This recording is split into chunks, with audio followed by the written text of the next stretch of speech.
Hey everyone, Les Herger here from ComfortableShoesStudio.com and ArtJournaling.ning.com, and I'm going to show you a little tutorial today on how to make a figure 8 stitched notebook.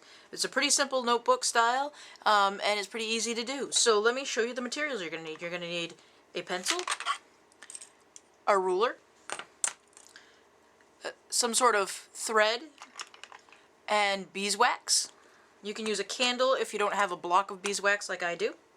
You're going to need a blunt needle with a wide eye. You're also going to need a couple of binder clips. I'm using small ones for this.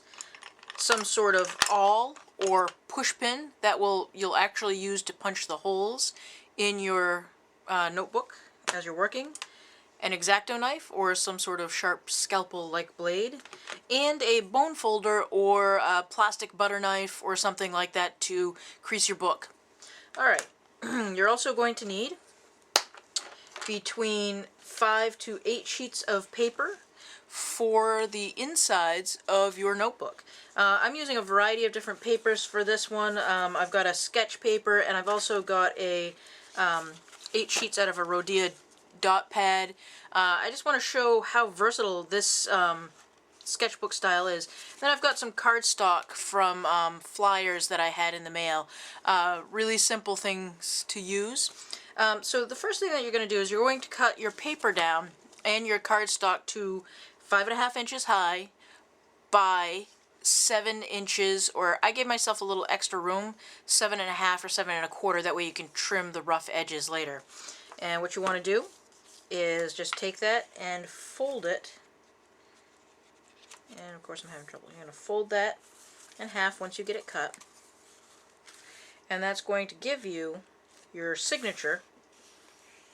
I'm just using my fingers for this for right now. And then also fold your cover over that. Kind of want to center them up so that your paper's in the middle. And then if you would like, you can use a couple of binder clips to hold it in place.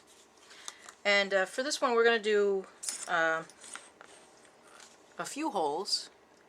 I think I'm going to do, let's see, this is 5.5 inches high. I'm going to go in 1/2 inch from each end, and every 1/2 inch thereafter. I'm going to have a lot of holes. Now you could make a jig if you wanted, but I find it just as easy to just punch the hole directly into the paper and the notebook. So what you want to do then is just start punching your holes. Now the awl that you use, you don't want it to be too much larger than the actual needle and thread that you're going to use, because you don't want your thread to slop around too much in the holes. But you want your thread and needle to move through relatively easily. So there you can see I've got all my holes punched. I'll set that one aside, and I'll do the same thing over again so you can see it again. Alright. I'm going to grab paper.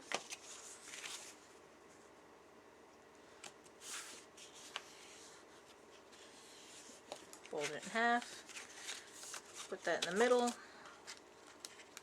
Use your binder clips, or a binder clip, you don't need that many, to hold it in place. And then your measurements, every 1/2 inch. This will give you a nice sturdy notebook that will hold together really well and won't fall apart. And again, you're just going to punch right through.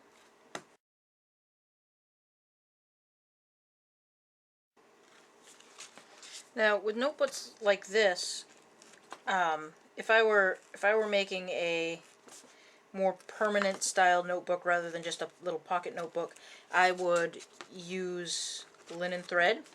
You can use linen thread for this. You can pick up linen thread at Michael's or AC Moore for not too much money in the jewelry making section. And you know, it's not that much money. But what I'm using some baker's twine that I've saved and recycled from actually like baked goods. To measure how much thread you're going to need, you want to measure the length of your, or the height of your notebook with the thread. Once, twice, 3 times for a notebook this size. Cut it. And then you're going to run it through your block of wax a couple of times. You don't want so much wax that you're scraping it off with your fingernails, but you want enough wax that it's not going to tangle.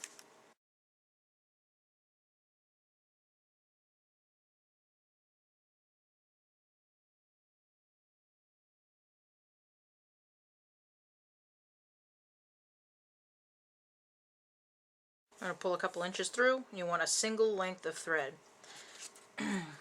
Now, it doesn't matter where you start. You can start at the top or bottom. Push the needle through from the inside. Pull it out. You want to give yourself a tail at the top, a couple inches long, like that. Then you're just going to stitch back in, back out. And you're holding that tail with your thumb in place for the first couple of stitches. And you just want to keep doing this until you make your way the whole way to the bottom.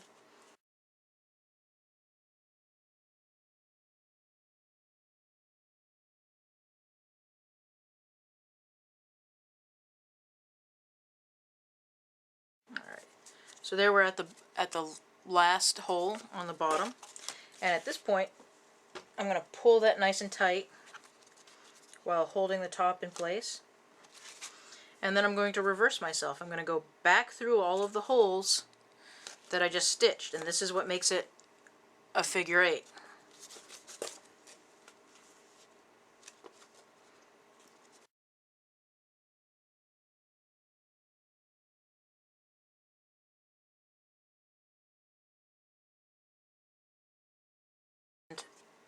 Now we're at the last hole.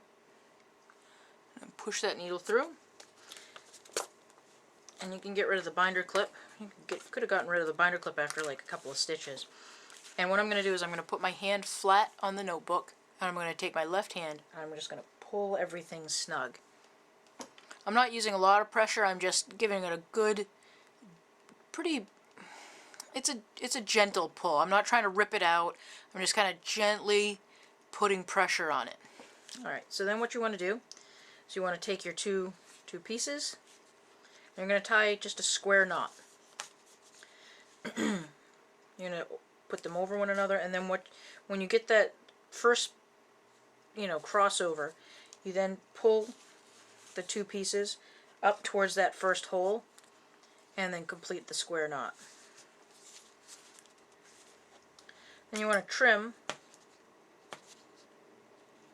that off, leaving a 1/4 inch to a 1/2 inch in place. Now, if that makes a giant lump, take your bone folder or plastic butter knife and squish it down. Now, to complete this, you're going to fold it over. You're going to take your bone folder and run it along that spine, giving it a nice sharp crease. Now with this, I am putting a lot of pressure on it, and with the spine I'm also going to run my bone folder over that to kind of heal up those holes a little bit. Run it over from the back as well. I'm using a lot of pressure with that. And you'll notice I've got a little extra on the edges. I'm going to take a larger ruler. I'm just going to trim it so that it's at 3.5. I know this front cover is at 3.5. So I've measured it previously.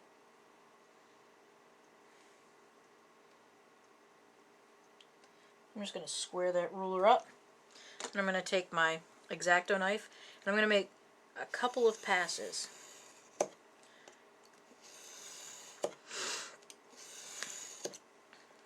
I'm not going to try and cut all of this paper all in one pass. I'm holding my X-Acto knife straight up and down at a 90-degree angle. And you just slowly cut the whole way through it. And there you have it. Now if I wanted to, I could trim the corners and make them round. But it's just a really simple, easy to use little notebook. I made recycled covers and the paper of my choosing on the inside. This happens to be sketch paper, a really favorite of mine. But you could also do it with Rhodia dot pad and pretty much anything. Anything that you're interested in, you can cover one of these in and put in the inside. Same size as a Moleskine pocket notebook, Cahiers, or field notes, or all of those little 3.5 by 5.5 journals. I call them jotters. You can make one too.